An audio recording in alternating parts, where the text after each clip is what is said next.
Oke, kita akan mulai kita punya pelajaran. Ini adalah bagian ke-9 daripada The Power of God unto Salvation.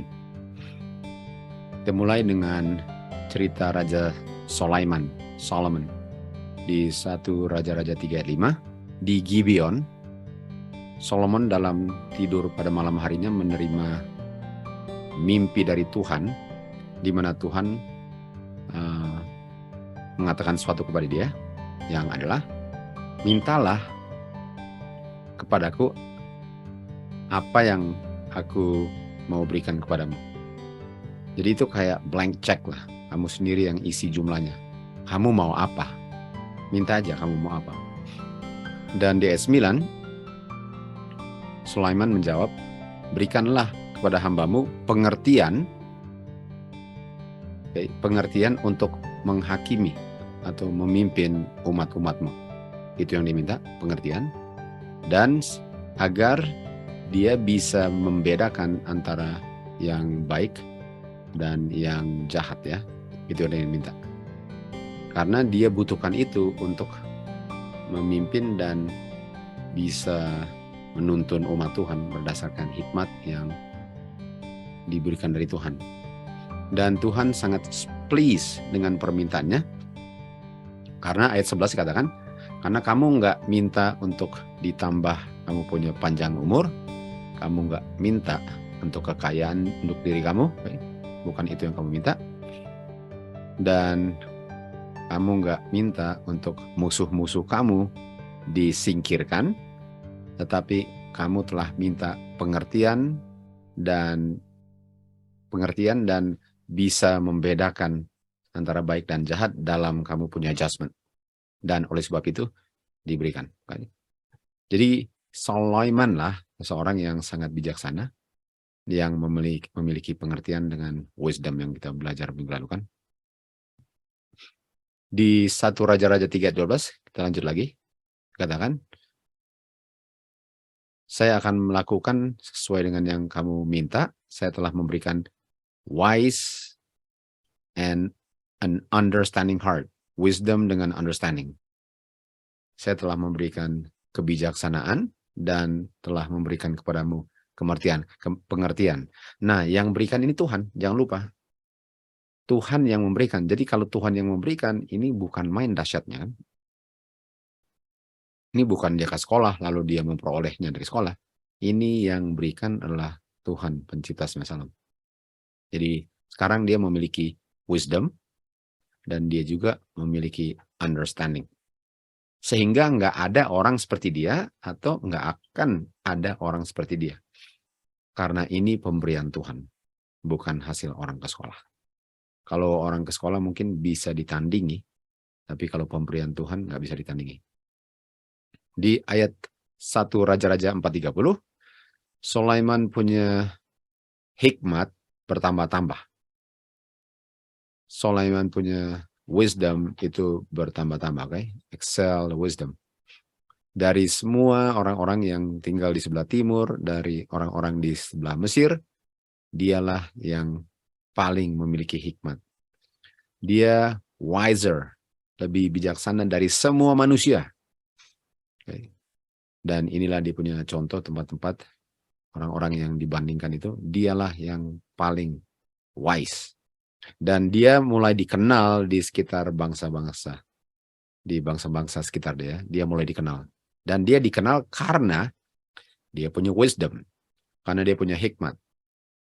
Dan seharusnya kan kita tahu, kalau Tuhan berikan hikmat, seharusnya Tuhanlah yang dimuliakan, sama dengan di Matius 5 ayat 16.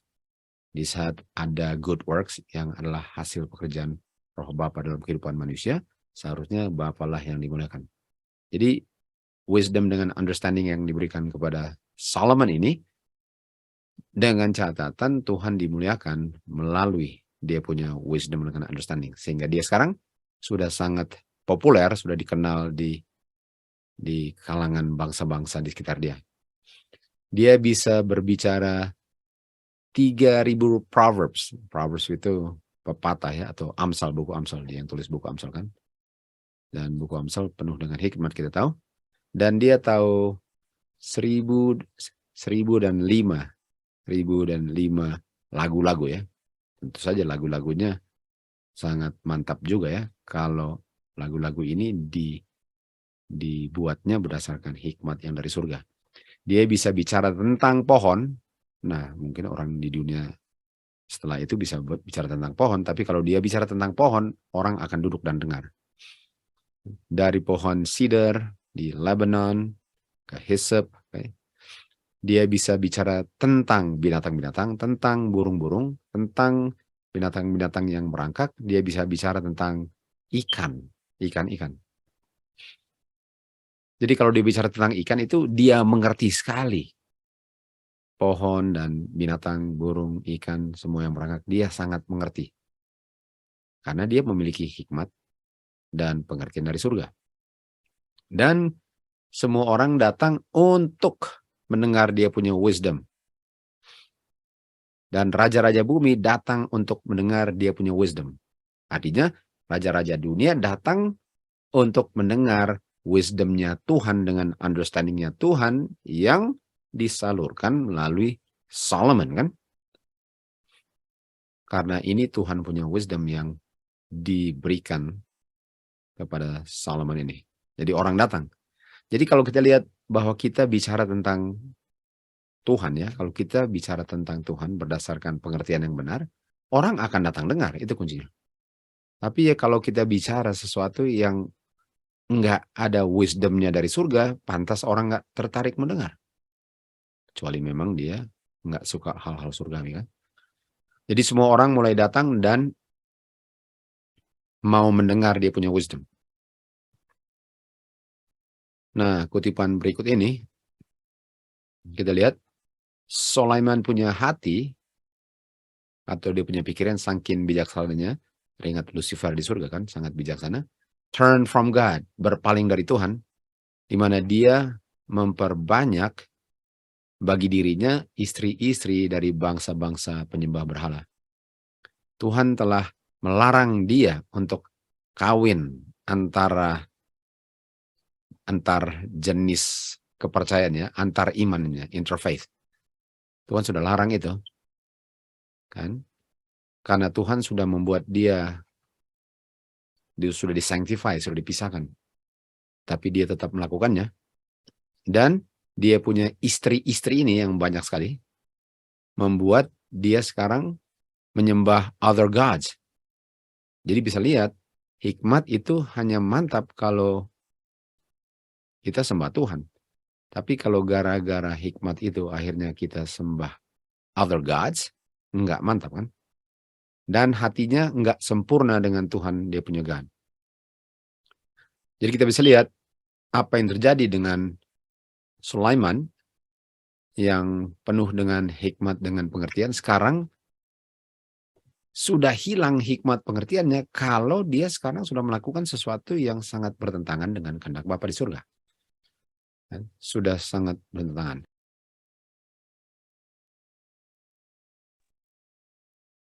Dan Tuhan tidak senang dengan Solomon karena hatinya berpaling dari the Lord God of Israel. Dan muncul kepada dia 2 kali dan bicara tentang hal ini, bahwa dia nggak boleh menyembah berhala-berhala dari istrinya, tapi dia tidak memelihara perintah Tuhan. Dan oleh sebab itu Tuhan berkata kepada Solomon, karena kamu telah lakukan ini, kamu tidak pelihara covenant-ku, dan kamu tidak memelihara statutes-ku, kan? Karena kamu tidak mau pelihara statutes dan covenant, saya akan mengambil dari kamu kerajaan ini. Dan kita tahu setelah itu, Israel terbagi 2 kan? Utara, yang namanya Israel, dan selatan terbagi 2. Gara-gara ini, terpisahlah kerajaan ini. 10 suku di atas dan 2 suku di bawah. Lalu dikatakan seandainya Sulaiman sudah mati sebelum dia meninggalkan Tuhan, dia bisa saja kehidupan dia bisa menjadi satu kehidupan yang mana catatan tentang kehidupan dia itu sangat dahsyat. Kalau dia mati sebelum dia murtad. Tapi dengan dia murtad sehingga tercemarlah kedahsyatan daripada hikmatnya dan kerajaannya. Jadi orang yang se-great apapun, yang sebijaksana pun, akan pasti jatuh. Kecuali kehidupan mereka sepenuhnya mereka percaya kepada Tuhan dan menurut kepada semua perintah-perintahnya. Dan perintah-perintahnya apa? Covenant dengan statutes. Jadi statutes inilah yang membuat seseorang bisa menjauhkan diri dari Tuhan dan jatuh seperti Sulaiman. Walaupun nggak sejauh setinggi Sulaiman, dia punya kebijaksanaan, tapi namanya kita tinggalkan covenant dengan statutes, kita akan jatuh. Kita akan jatuh, surely fall. Kan? Nah, di Ulangan 4 ayat 5 dikatakan, aku telah mengajarkan kepada kamu statutes dengan judgment. Yang engkau harus lakukan di tanah di mana engkau dibawa keluar dari Mesir untuk tinggali atau diami. Peliharalah dan lakukanlah statutes dengan judgment, karena kalau kamu lakukan dia punya statutes dan judgment, inilah kamu punya wisdom dengan understanding. Jadi kenapa Sulaiman jatuh? Karena dia sudah mulai bertindak atau hidupnya sudah bertentangan dengan statutes dengan judgment. Kita sudah bisa lihat apa yang terjadi di akhir zaman, di mana kalau statutes dengan judgment ditolak, ini sama dengan mengulang kemurtatan daripada raja yang paling dahsyat, wisdom dengan understandingnya. Dan kalau kamu memelihara dan melakukan ini statutes dengan judgment, inilah kamu punya wisdom dan understanding yang kita tahu diberikan kepada Sulaiman kan, di hadapan bangsa-bangsa. Yang mereka akan mendengar ini statutes semua. Jadi waktu mereka lihat, wah ini bangsa hebat sekali ya, seperti bangsanya Sulaiman kan. Hebat sekali ini bangsa ini. Kenapa? Kenapa mereka bisa hebat? Karena mereka pelihara statutes dengan judgment. Dan mereka akan bilang, sesungguhnya bangsa ini adalah bangsa yang wise dengan understanding. Makanya orang-orang raja-raja dan Queen Sheba ya kita tahu dari Ethiopia datang mengunjungi Sulaiman kan. Dan waktu datang mengunjungi Sulaiman karena mereka mau dengar dia punya wisdom. Dan mereka mau dengar wisdomnya, tentu saja mereka akan diajar tentang statutes dengan judgment. Jadi statutes dengan judgment itulah yang menjadi magnet yang menarik orang untuk tertarik untuk dengar firman Tuhan. Dan di saat Sulaiman sudah meninggalkan statutes judgment dengan dia punya statutes, dia punya covenant, dia mulai jatuh. Disebabkan oleh fornication kan. Dan ayat itu juga dikatakan, bangsa apa yang sangat great, di mana Tuhan mereka sangat dekat dengan mereka. Jadi Tuhan itu dekat dengan mereka kalau mereka pelihara statutes dengan judgment. Tuhan itu jauh dari mereka kalau mereka tolak statutes dengan judgment. Jadi umat Tuhan itu akan dikenal great di bangsa-bangsa all nations sekitar kita.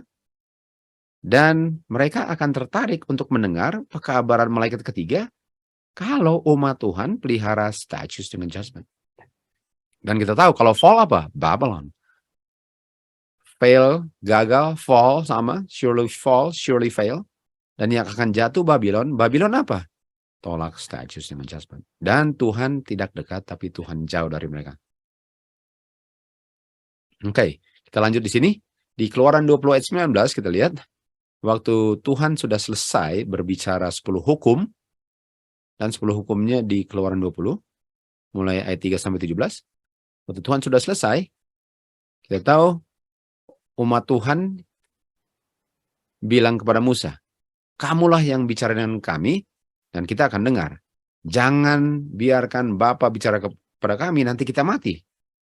Dan orang-orang yang bilang kepada Musa, kamulah yang bicara, mereka apa? Menjauhi diri. Sementara Musa mendekati Tuhan, dan Tuhan di mana? Di kegelapan yang sangat pekat. Nah, apa artinya ini? Kita bisa lihat ya. Orang yang memelihara statutes dengan judgment, Tuhan dekat. Tuhan dekat kepada orang yang memelihara statute dengan judgment. Dan waktu Tuhan berikan 10 hukum, mereka menjauh. Sementara Musa mendekat dan lokasi Tuhan di kegelapan yang pekat. Kalau nggak salah katanya pekat ya. Thick darkness lah, kegelapan yang tebal. Dan hanya orang-orang yang pelihara statutes dengan judgment lah yang bisa mendekat Tuhan. Kan kita tahu dosa itu yang memisahkan manusia dari Tuhan. Tapi Musa mendekati Tuhan karena kita tahu, dia mengerti prinsip statutes dengan judgment. Sementara umat Israel nggak mengerti. Itu sebabnya diberikan kan? Itu sebabnya diberikan. Nah, mari kita lihat tentang awan. Apa hubungannya dengan awan ya? Minggu lalu kan kita mulai bagian ke-8 bicara tentang hari kedua. Tuhan ciptakan firmament. Di firmament itu ada air yang ditampung oleh awan. Dan di laut pun ada air. Di Zephaniah atau Sefanya 1 ayat 15 dikatakan sini ada hari kegelapan, ada hari gloominess. Gloominess itu kayak gelap dan enggak ceria lah. Hari yang tidak ceria, hari yang gelap, hari awan-awan yang gelap dan tebal. Ini thick darkness ini. Kan? Jangan lupa, Musa mendekati Tuhan dan Tuhan berada di awan yang gelap. Tuhan berada di awan yang gelap. Jadi waktu Musa mendekati Tuhan, Tuhan berada di awan yang gelap. Dan akan ada hari kegelapan, akan ada hari awan yang gelap. Nah, kalau ada hari awan yang gelap, artinya ada Tuhan di situ, betul? Dan hanya orang yang pelihara statutes dengan judgment lah yang bisa mendekati Tuhan di hari awan yang gelap. Di 1888 Messages, halaman 930, setan akan datang melalui jalur apapun yang diizinkan untuk terbuka untuk membutakan pikiran-pikiran manusia akan hal-hal yang penting yang bisa menentukan mereka punya kekekalan yang sedang terjadi sekarang. Jadi setan mau membutakan dari peristiwa-peristiwa yang seharusnya umat Tuhan mengerti sehingga bisa siap nanti. Lalu dikatakan apa?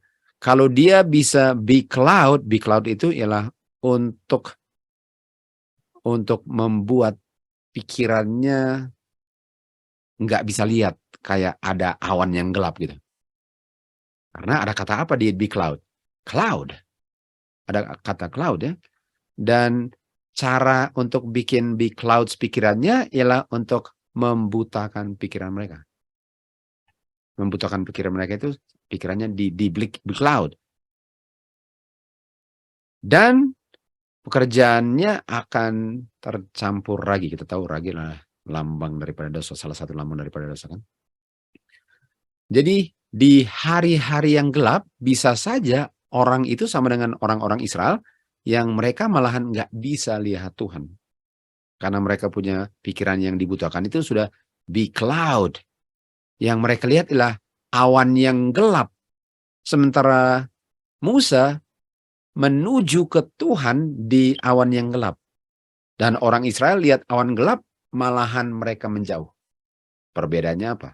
Statutes dengan judgment. Jadi akan banyak orang ketakutan waktu mereka lihat awan yang gelap di langit. Sedemikian rupa atau demikian juga banyak orang nggak perlu sebenarnya takut mengenai awan-awan yang menyelubungi pikiran mereka. Jadi sebagaimana mereka lihat awan lalu di langit lalu ketakutan lihat awan yang gelap ya, nggak kelihatan mataharinya, itu menakutkan. Itu sama dengan orang pun sedang ketakutan karena mereka punya pikiran itu seakan-akan diselubungi awan. Kalau tidak mengerti statutes dan judgment. Karena Musa nggak ada awan yang menyelubungi pikirannya. Karena dia nggak takut untuk mendekati Tuhan di tengah awan yang gelap. Tapi apa yang bisa menggeser, apa yang bisa melenyapkan awan yang gelap? Jawabannya apa? Waktu matahari muncul. Jadi matahari muncul itulah yang bisa menggeser. Dia punya awan gelap kan? Artinya apakah Musa bisa melihat matahari di balik awan? Bisa. Apakah dia bisa lihat mataharinya waktu dia lihat awan gelapnya? Bisa. Sementara orang lain nggak bisa.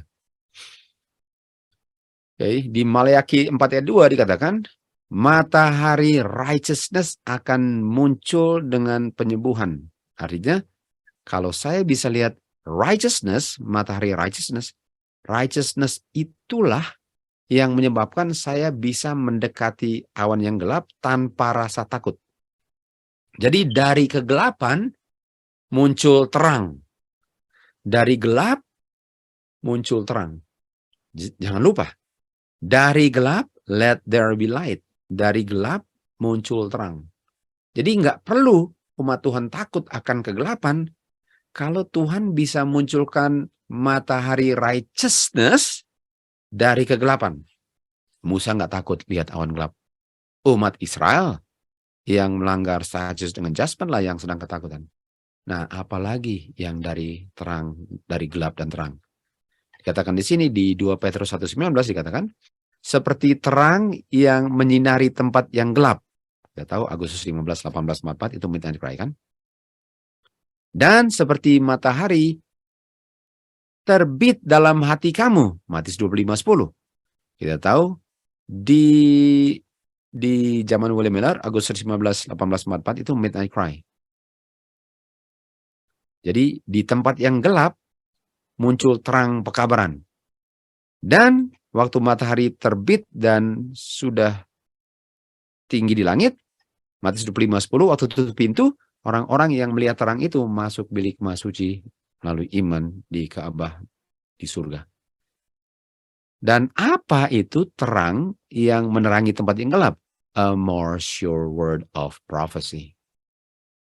A more sure word of prophecy adalah dia pastikan nubuatannya di Oktober 22, 1894 dan terangnya yang menunjukkan kepada Oktober 22, 1844 mulai menerangi kegelapan di Agustus 15, 1844. A more sure word of prophecy. Tapi orang-orang yang bodoh, yang foolish, mereka nggak bisa lihat itu. Mereka malahan menjauhi diri karena yang mereka lihat kegelapan. Karena mereka lihat kegelapan, mereka nggak pernah bisa lihat righteousness, matahari di belakang kegelapan itu, sehingga mereka nggak pernah bisa masuk dengan Tuhan Yesus by faith di bilik Maha Suci ke bilik Maha Suci di surga. Awan. Di balik awan ada Tuhan. Mazmur 97 ayat 1 dan seterusnya, Tuhan bertahta dan awan dan kegelapan menyelubungi Tuhan. Tuhan punya tempat kediaman lah righteousness dengan judgment. Lihat. Coba lihat ini. Di sekitar Tuhan ada awan dan kegelapan. Jadi di balik awan ada apa? Ada matahari. Nah, kalau kita lihat, waduh, mendung hari ini. Apakah mendung artinya matahari nggak terbit? Enggak. Matahari nggak terbit. Ketutup aja awan, tapi saya tahu walaupun gelap, saya tahu di balik awan itu ada matahari. Di balik awan ada matahari. Artinya setiap kali saya lihat awan, saya tahu di belakangnya ada righteousness, ada judgment, ada mercy, ada tahta Tuhan. Ada tahta Tuhan. Ulangan 4 ayat 8 dikatakan, bangsa yang apa yang sangat great, yang memiliki status dengan judgment, di mana semua hukumnya righteous. Ini righteous. Kan? Dan Tuhan yang bertahta di sekitar awan, di sekitarnya awan yang gelap apa? Righteousness. Hukumnya righteous. Ini kan? Jadi di belakang awan ada righteousness, ada hukumnya, ada status dengan judgment. Jadi kita nggak perlu takut waktu kita memasuki Jacob's time of trouble, karena itulah masa kegelapan. Tapi kita tahu di belakang itu ada matahari righteousness. Kita nggak perlu takut kegelapan. Kalau di balik kegelapan ada terang. Keluaran 20 ayat 18. Di Bukit Sinai, setelah mereka mendengar 10 hukum dibentangkan, semua orang melihat guntur, kilat, suara sangkakala, dan the mountain smoking, ya. Kayak ada asap. Nah, asap itu sama dengan apa? Sama dengan awan, ya. Dan mereka melihat semua itu waktu Tuhan berbicara dia punya 10 hukum. Nah, kita tahu Tuhan bicara, Tuhan berada di gunung, dan gunungnya penuh dengan awan. Artinya, umat Israel waktu lihat itu ketakutan. Waktu Musa lihat, dia malahan mendekat. Jadi Tuhan sedang berdiam di belakang awan. Dan waktu dia di belakang awan, apa yang dia kumandangkan? Apa yang dia bentangkan? 10 hukum. Apa 10 hukum? Righteousness. Dan apa righteousness dengan judgment? Disitulah Tuhan bertahta. Jadi perlu takut dengan awan gelap? Sama sekali tidak.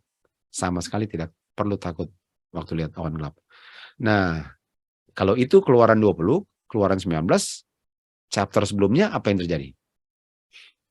Yehova bilang kepada Musa, lihat saya akan datang di tengah awan yang tebal. Agar mereka bisa mendengar bahwa aku berbicara dengan kau dan mereka percaya engkau selama-lamanya. Lalu ayat 18, dan Bukit Sinai dipenuhi dengan asap, dan Yehova turun di tengah api, dan asap naik, dan asap seperti asap tempat pembakaran, dan gunung itu mulai goyang atau gempa bumi.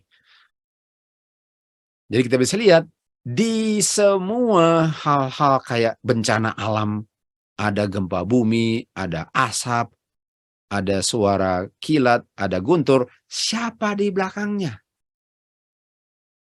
Jadi kita nggak perlu takut untuk lihat kegelapan kalau Tuhan bilang, let there be light. John 12:50. Dan saya mengetahui dia punya perintah-perintah adalah life everlasting. Nah, artinya kalau perintahnya Tuhan itu di belakang awan, artinya di belakang awan ada apa? Ada kehidupan kekal. Orang yang takut awan akan menjauhi diri dari kehidupan kekal. Orang yang nggak takut awan gelap, dia mendekati kehidupan kekal.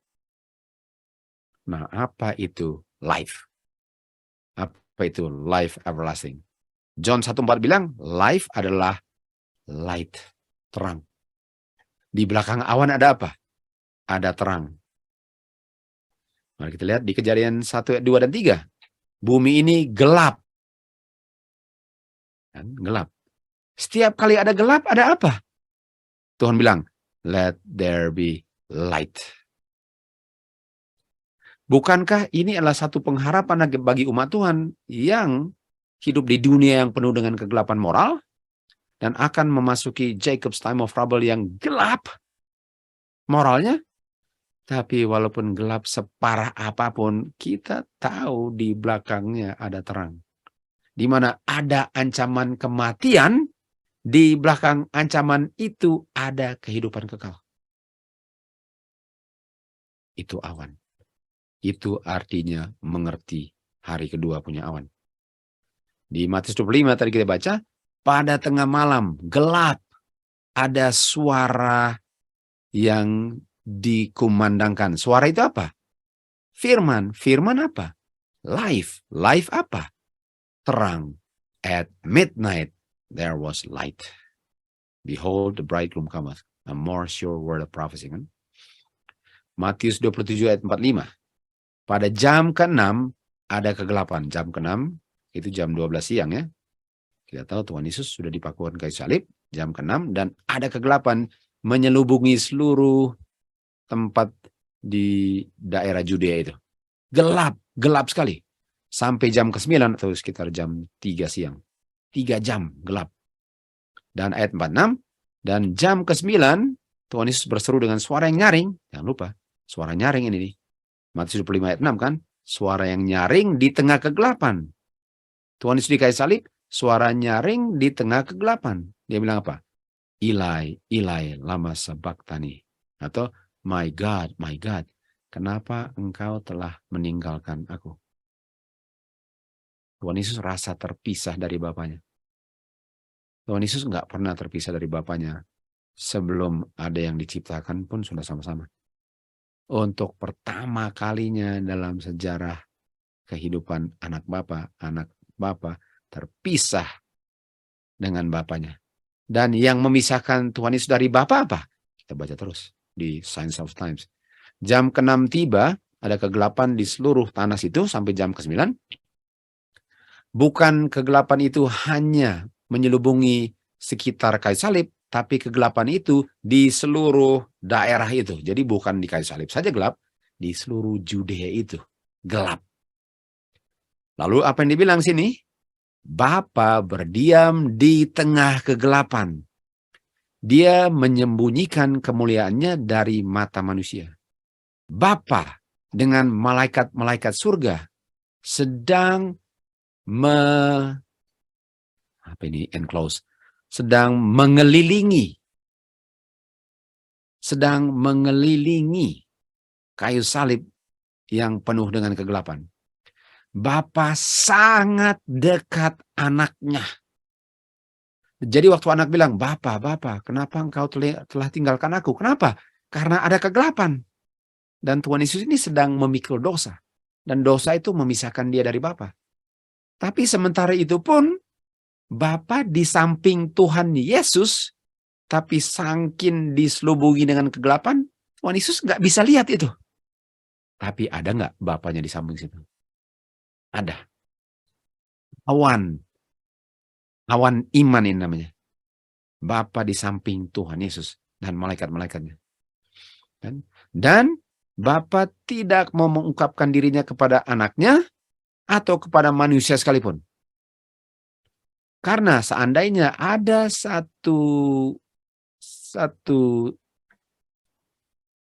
terang sedikit pun dari kemuliaan dan kuasanya yang bisa tembusi kegelapan itu, manusia langsung menjadi debu. Manusia akan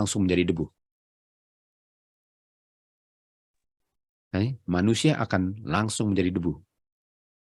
Jadi gelapnya, saking gelapnya itu menjadi dinding untuk Tuhan punya kemuliaan gak tembus. Sehingga anaknya bilang, Bapa, di mana engkau? Kenapa aku sudah ditinggalkan? Dan manusia pun gak bisa lihat. Karena saking tebalnya. Kenapa ada kegelapan itu? Di tengah kegelapan, Bapa menyembunyikan dirinya dari prying eyes, ya, mata manusia yang mau melihat penderitaan anaknya di kayu salib. Jadi orang-orang yang jahat ini, mereka dengan senang banget untuk melihat Tuhan Yesus menderita di kayu salib. Dan Bapa nggak mau mereka dengan mata kepuasan mereka melihat penderitaan anaknya, ditutuplah tempat itu sehingga mereka nggak bisa lihat anaknya menderita pikul mereka punya dosa. Dia menutupi alam dengan jubah kegelapan. Jadi alam pun ditutupi dengan kegelapan. Sehingga alam pun tidak bisa melihat penciptanya punya penderitaan terakhir sebelum dia mati. Bapa tutup itu. Sehingga anaknya punya penderitaan itu nggak perlu dilihat mata-mata yang najis semua itu. Dan alam pun saking mengerikannya ditutupi oleh awan sampai awan yang gelap menutupi alam untuk bisa melihat penciptanya punya penderitaan terakhir. Tapi di belakang awan itu ada siapa? Ada Bapa dan malaikat surga. Mazmur 18 ayat 11, dia telah membuat kegelapannya itu tempat persembunyiannya. Di mana ada air gelap dan awan yang gelap di langit, Di belakang itu ada Son of Righteousness. Jadi awan yang gelap yang menutupi Bapa dari pandangan. Itu sebenarnya jaminan Bapa ada di situ. Jadi di saat ada kegelapan, kamu tahu Bapa di situ. Jadi jangan takut. Jangan takut. Kegelapan lebih gelap, lebih kita tahu ada Bapa di situ. Lebih gelap, artinya saya tahu di belakangnya ada matahari. Lebih nggak kelihatan mataharinya, lebih saya tahu ada mataharinya. Karena lebih gelap, lebih jamin ada terang di belakangnya. Kita sudah memasuki masa kegelapan. Dan kita nggak pernah by faith hidup dalam kegelapan. Sehingga kita nggak pernah bisa tersandung dalam kehidupan kita. Di jam-jam yang mengerikan itu, setelah Tuhan Yesus sudah menyelesaikan pekerjaan perantaranya di bilik mas suci, umat Tuhan sekarang hidup di hadapan Bapa tanpa perantara. Tanpa perantara. Kalau kita berdosa, dosa kita nggak bisa diampuni lagi. Ini sudah Daniel 21. Setiap kasus sudah ditentukan, setiap permata sudah ditentukan menjadi milik Tuhan, tapi Tuhan tunggu. Jadi walaupun pekerjaan Tuhan Yesus sudah selesai di bilik mas suci, Tuhan tunggu. Belum mau datang ke bumi, Tuhan tunggu. Tuhan sedang tunggu. Nah, waktu dia tunggu, apa yang sedang terjadi? Dia mau meletakkan dosa-dosa daripada setan di atas kambing atau setan. Artinya setan akan menerima dosanya. Dan kita tahu, setan memikul dosanya untuk 1000 tahun. Tapi dosanya yang diletakkan itu, yang letakkanlah fitman kan? Fitman itu yang tarik dia, secara simbol kan, dia tarik dia ke padang belantara. Dan waktu tarik dia ke padang belantara, itulah Jacob's time of trouble. Itu sebabnya Tuhan Yesus nggak langsung datang, karena itu harus terjadi dulu. Dan jangka waktu untuk menarik dia ke padang belantara, itulah jangka waktu Jacob's time of trouble. Untuk diletakkan di atas kepala setan dosanya dia, dan dosa dia dengan untuk menggoda orang-orang sehingga mereka berdosa. Itu harus diletakkan. Tapi yang saya mau tekankan adalah umat Tuhan hidup tanpa perantara. Nggak apa-apa, nggak ada perantara, dengan catatan nggak akan berdosa lagi.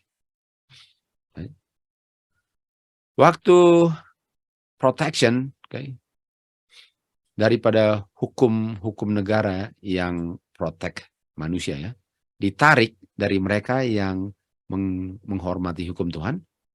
Di berbagai tempat di dunia ini akan ada gerakan serentak untuk membinasakan mereka. Di saat hukum-hukum undang-undang sudah diinjak-injak, umat Tuhan mau dibinasakan. Pada waktu yang sudah ditetapkan akan diundang-undangkan, dan undang-undang itu sudah tambah dekat, di mana mereka akan kerjasama untuk menyingkirkan, cabut dari akar-akarnya kelompok kecil ini yang mereka sangat benci. Akan ditetapkan untuk diserang pada waktu malam tertentu, dan akan membungkamkan, mendiamkan mereka, orang-orang yang selalu dengan pekabaran mereka menegur, dan nggak suka sekali mereka ditegur akan dosa mereka, sehingga paling bagus mereka dibunuh saja. Ini terjadinya di Jacob's time of trouble. Umat Tuhan ada yang di penjara, ada yang di gunung-gunung, sembunyi di gunung-gunung, di hutan, masih memohon akan perlindungan akan Tuhan. Di mana di sekitar mereka, dengan desakan malaikat-malaikat yang jahat, mereka sedang mempersiapkan pekerjaan untuk membunuh umat Tuhan. Dan di saat mereka sudah mau membunuh umat Tuhan, kegelapan kan itu, di saat mereka mau bunuh umat Tuhan, di saat umat Tuhan mau dibunuh, itu gelapnya bukan main. Sudah gelap sekali. Di saat itulah jam-jam yang paling puncak daripada kegelapan, Tuhan akan muncul untuk meluputkan umatnya. Sama dengan di Lautan Merah kan.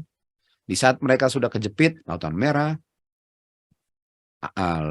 dia punya gunung, dia punya padang belantara, lalu Firaun sudah mendekat, mereka udah kejepit. Udah nggak bisa kemana-mana lagi, sudah gelap. Di situ Tuhan buka Lautan Merah. Di situ Tuhan akan buka awannya. dan dia akan munculkan the Son of Righteousness. Tuhan bilang apa? Di saat itu kamu akan ada lagu untuk dinyanyikan. Di tengah malam akan terdengar suara sukacita. Dan Tuhan akan membuat suara kemuliaannya didengar. Akan menunjukkan terang yang turun dari lengannya. Dan amarahnya. Dan api yang membinasakannya. Siap untuk membinasakan orang-orang yang mau memusnahkan umat Tuhan yang setia kepadanya. Jadi umat Tuhan diluputkan di tengah-tengah kegelapan. Di belakang kegelapan. Siapa yang ada di belakang kegelapan? Jehovah God. Sama dengan di samping Tuhan Yesus. Di kegelapan Jehovah God. Di midnight cry. Ada seruan Tuhan Yesus. Kita akan datang Oktober 22. Jadi setiap kali ada kegelapan. Kita tahu ada Tuhan. Ini kita butuhkan sebelum kita masuk Jacob's time of trouble. Kita kembali ke Keluaran 20 ayat 18. Mereka melihat thunder. Ini kan. Jadi waktu mereka lihat thunder, lightning, noise, smoke. Ini kan. Sama.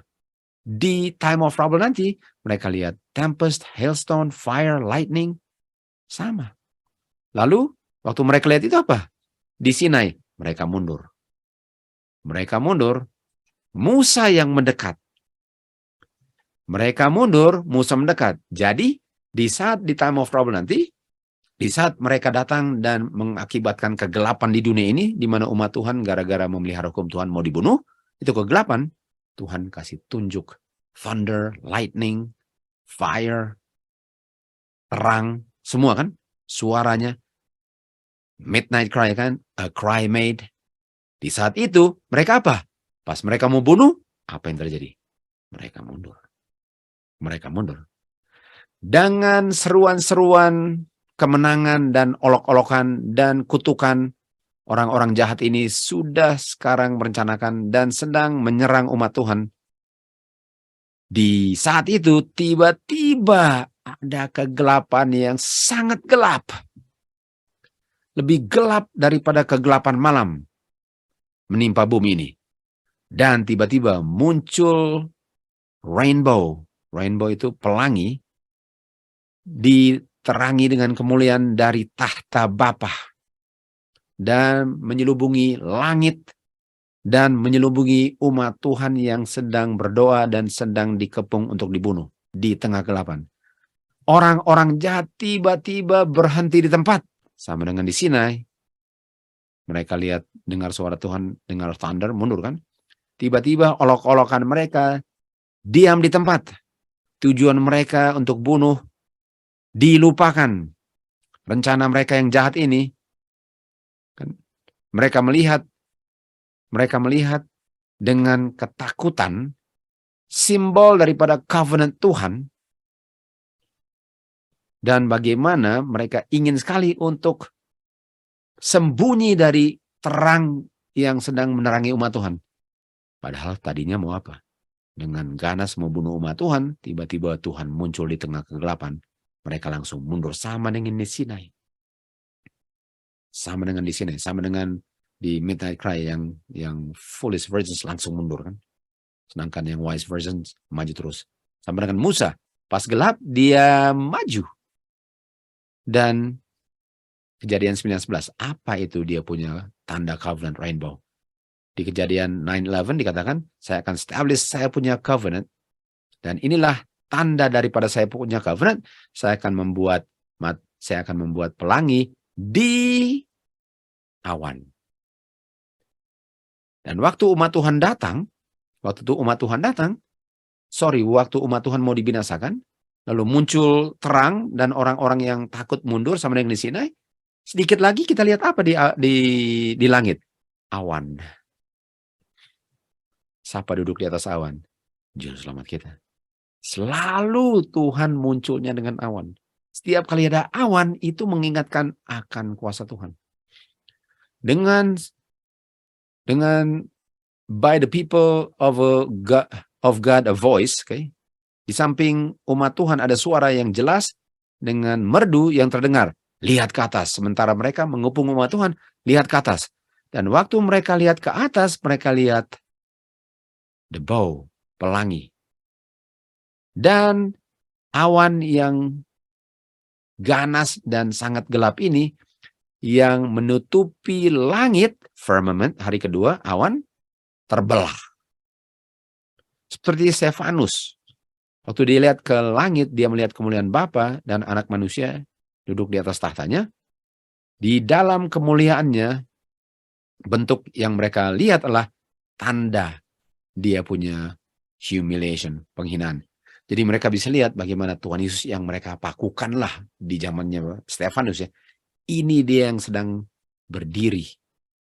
Waktu mereka lihat, waktu Stefanus mau dilempari batu. Kan? Dan dari bibir mereka mendengar, dari dia punya bibir, Tuhan Yesus punya bibir, mereka mendengar permohonan yang dipersembahkan di hadapan Bapanya dan malaikat-malaikat. Apa yang mereka dengar? Di waktu musuh membunuh mereka dan tiba-tiba awan gelap terpisah, lalu terdengarlah kemuliaan suara Bapa. Apa yang Tuhan Yesus bilang yang didengar? Dia bilang ini, aku mau bahwa mereka juga yang engkau telah berikan kepadaku bersamaku di mana aku berada. Bayangkan untuk dengar itu setelah mau dibunuh, udah kelaparan, udah haus, udah dingin, udah diincar-incar mau dibunuh, udah lari ke hutan, ke gunung, ada yang di penjara, dan menderita lama, tiba-tiba terbukalah awan yang gelap, muncul terang dan suara, dan yang dibilang apa? Aku mau mereka bersama-sama aku, Bapak. John 17:24. Sekali lagi suara yang merdu seperti lagu ini, dan kemenangan kedengaran. Mereka datang, kudus dan tidak bercacat, tidak ada cemarnya. Mereka telah memelihara firman-Ku dengan kesabaranku. Dan mereka akan berjalan di antara malaikat. Dan bibir-bibir yang sedang gemetar dan pucat ini berseru kemenangan. Di tengah-tengah malam yang gelap, Tuhan akan ungkapkan kuasanya waktu dia meluputkan umatnya yang mau dibinasakan oleh orang-orang jahat. Matahari muncul di dalam keterikannya. Tanda-tanda mengikuti setelah itu. Orang-orang jahat melihat penuh dengan ketakutan. Sementara orang yang benar melihat mereka punya tanda di mana mereka sudah bebas dari dunia jahat ini. Semua di alam sepertinya terputar balik. Air tidak mengalir lagi. Kegelapan awan yang gelap bertabrakan satu dengan yang lain. Di langit yang marah seakan-akan kita bisa melihat atau mendengar kemuliaan di mana kita mendengar suara seperti air deru yang berkata dan didengar oleh umat Tuhan, sudah selesai. It is done. Kamu punya perjuangan di dunia ini untuk mempertahankan kebenaran, dan gara-gara pertahankan kebenaran kamu dicekal, kamu bilang fanatik, kamu mau dibunuh, kamu di cut off semua earthly support, gara-gara kamu mempertahankan kebenaran, walaupun kamu siap untuk mati, siap untuk masuk penjara, siap untuk kelaparan, siap untuk kehausan, siap untuk apa saja yang dibenci dunia, sudah selesai. Saya tunggu sampai gelap tebal menyelubungi umat Tuhan, baru matahari righteousness muncul untuk memisahkan umat Tuhan dari bumi yang jahat ini. Hanya akan untuk mengunjungi lagi 1000 tahun kemudian, waktu bumi ini akan dibakar bersama orang jahat dan diciptakan kembali dengan baru. Awan grace. Yesaya 55. Sebagaimana hujan, kita tahu nggak ada hujan kalau nggak ada awan kan. Sebagaimana hujan turun dan salju turun dari langit, dan mengairi bumi ini dan membuat tunas mulai keluar, demikian juga firman-Ku atau grace-Ku keluar dari mulutku dan tidak akan kembali sia-sia.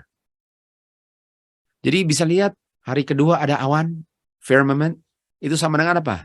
Firman Tuhan. Firman Tuhan adalah terang kan. 1 Raja-Raja 18:45 dikatakan, tibalah waktunya, waktu awannya sudah sangat gelap dan ada angin, tiba-tiba muncul apa? Hujan. Ini kita tahu kan, Elijah setelah nabi-nabi palsu dibunuh, apa yang muncul? Awan gelap. Dan setelah awan gelap turun apa? Hujan. Jadi setiap kali ada awan, berikutnya keluar apa? Hujan. Hujan apa? Apa hujan? Roh Kudus. Mazmur 147 ayat 8, yang menutupi langit dengan awan, dan awan itu mempersiapkan hujan agar dia punya rumput bisa bertumbuh di atas mana? Di atas gunung. Kita tahu umat Tuhan keluar larinya ke mana? Gunung. Dan di gunung harus ada apa? Harus ada awan. Dan awan menghasilkan apa? Hujan. Jadi kalau kita sudah lihat 24:15 dan kita nggak keluar, kira-kira bisa nggak pernah bertumbuh kita? Nggak pernah. Tapi kita harus lihat awan, walaupun gelap pun masuk seperti Musa. Kan di belakangnya ada apa? Ada terang, ada kehidupan. Hari kedua ini, sebagaimana air yang di air itu kita dapati di awan yang tebal ya, walaupun tipis banget. Itu mengingatkan akan kuasa Tuhan, dan itu juga mengingatkan akan kuasa gospel daripada kuasa Tuhan yang sanggup menyelamatkan kita dari dosa. Awan itu ada power kan? Karena bagaimana air yang berat bisa menampung, bagaimana awan yang ringan, kapas bisa menampung air yang sangat berat. Artinya awan melambangkan power of God. Dan power of God itu apa? Gospel. Nah, kalau kita lihat gambar ini, kita lihat ini gambar musim salju ya. Sekarang lagi musim salju. Mati kan semua, kecuali evergreen. Tapi setelah musim winter, apa yang muncul? Muncul bunga-bunga. Spring. Jadi dari musim kematian, kedinginan, dan kalau winter gelapnya lebih lama daripada terang kan. Jadi gelap ya. Dari musim winter, gelap, dingin, muncul terang. Sini dia. Dan apa yang membuat itu? Di saat gelap kita tahu ada apa? Ada air. Salju itu apa? Air. Lalu mulailah keluar tumbuh-tumbuhan yang sangat indah. Itu di nature pun, dari dia punya musim pun kita bisa lihat. Dari gelap, dari kematian muncul kehidupan. Dari gelap muncul terang. Kan? Jadi gospel itu adalah good news kan, glad tidings dari dosa. Powernya Tuhan, bicara tentang power itu, di belakang powernya ada apa? Di belakang dia punya awan ada apa? Righteousness. Kan righteousness kan, the son of righteousness muncul dari kegelapan kan. Dan righteousness apa? Lawannya unrighteousness, bebas dari dosa. Jadi setiap kali saya lihat awan yang gelap, saya tahu apa? Di belakangnya ada bebas dari dosa. Kalau saya bisa lihat tembusin awan itu, saya tahu ada Bapa di situ. Saya tahu ada bebas dosa. Di mana saya sedang diselubungi dengan dosa, digoda untuk melayani daging, itu awan saya. Saya punya awan kegelapan. Saya tahu kalau saya bisa dengan iman melihat tembus kegelapan dosa itu, keinginan daging, ada apa? Ada keluputan. Ada righteousness. Roma 1:16. Gospel Kristus adalah kuasa Tuhan yang sanggup menyelamatkan. Dan kuasa Tuhan itu awan kan? Waktu saya lihat awan gelap, di belakangnya apa? Muncul the righteousness of God. The clouds menghasilkan the righteousness of God.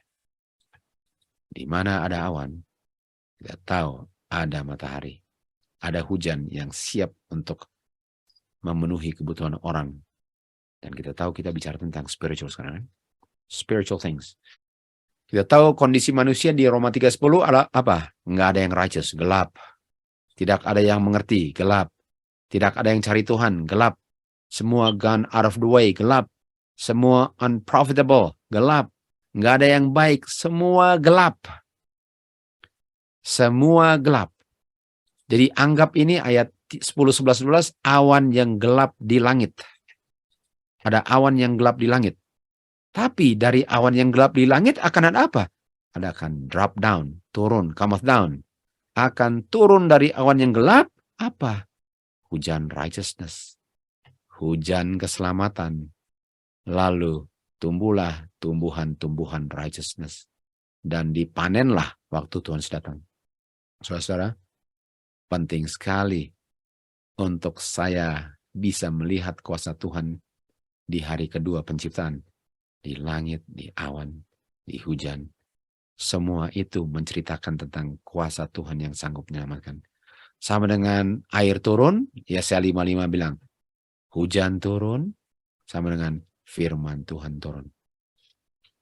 Di dalam kegelapan, midnight, there was a cry made, firman Tuhan. Di saat kegelapan, Tuhan langsung bilang dia punya covenant. My word, keluar kan? Taburlah righteousness, carilah dahulu kerajaan surga dan kebenarannya. Dan setelah itu apa? Panenlah mercy. Sekaranglah waktunya untuk cari Tuhan. Dan waktu Tuhan datang, dalam bentuk apa dia datangnya?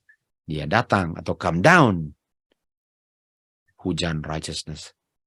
Carilah Tuhan di kegelapan dunia ini. Tuhan akan datang dalam bentuk hujan terang. Hujan righteousness. Yeskiel 34:26 dikatakan, saya akan menyebabkan hujan turun pada waktunya. Berkat hujan, shower of blessing. Tapi berkat hujan itu hanya bisa dilihat oleh orang yang bisa melihat berkat itu di belakang awan kesulitan dan tribulation. Kejadian 1:14, Tuhan bilang apa? Let there be lights. Bilang biarlah ada light. Light kata lainnya apa? Life atau righteousness di langit, di heaven. Biarlah ada light yang ditutupi oleh awan. Untuk menjadi apa? Light itu atau righteousness itu atau shower itu kan. Jadi kalau bilang righteousness, firman Tuhan, shower, blessing, life, itu dia. Let there be righteousness. Let there be hujan. Let there be shower. Itu dia. Let there be light. Di mana? Di langit. Dan itu light untuk apa? Untuk menentukan seasons. Nah, season apa? Untuk menentukan assembly. Untuk menentukan sesuatu yang di-appointed. Untuk menentukan feast. Status dengan judgment. Bayangkan. Awan. Ceritakan tentang status judgment dengan feast. Awan. Bicara tentang feast. Kita lihat di Testimony to Minister Gospel Worker 508. Kristus bilang, di mana 2 atau 3 orang berkumpul, assemble together, di situ aku pun berada di tengah mereka. Perkumpulan gereja seperti camp meeting atau apa? Assemblies. Assemblies apa? Appointed time. Assemblies of home church adalah Tuhan punya appointed season. Opportunities untuk berikan hujan awal dan hujan akhir. Di saat umat Tuhan berkumpul sama-sama belajar firman Tuhan di home church, di situ dicurahkannya hujan. Artinya di mana ada hujan, ada awan, dan di belakang awannya apa? Righteousness. Karena nggak bisa ada hujan kalau nggak ada awan. Nggak bisa. Dan hebatnya sekarang, secara yang kita lakukan sekarang ya, walaupun ini bukan spiritual, kita tahu bahwa ini Zoom meeting namanya apa? Zoom Cloud Meeting. Zoom Cloud Feast. Zoom Cloud Assemblies. Dan di situ dicurahkan apa? Early dengan late rain. Sakaria 10 ayat 1, mintalah kepada Jehovah God hujan pada waktunya. Pada waktunya apa artinya? appointed time. Dan dia akan buat awan dan mengakibatkan hujan untuk jatuh, untuk membasahi rumput-rumput di ladang.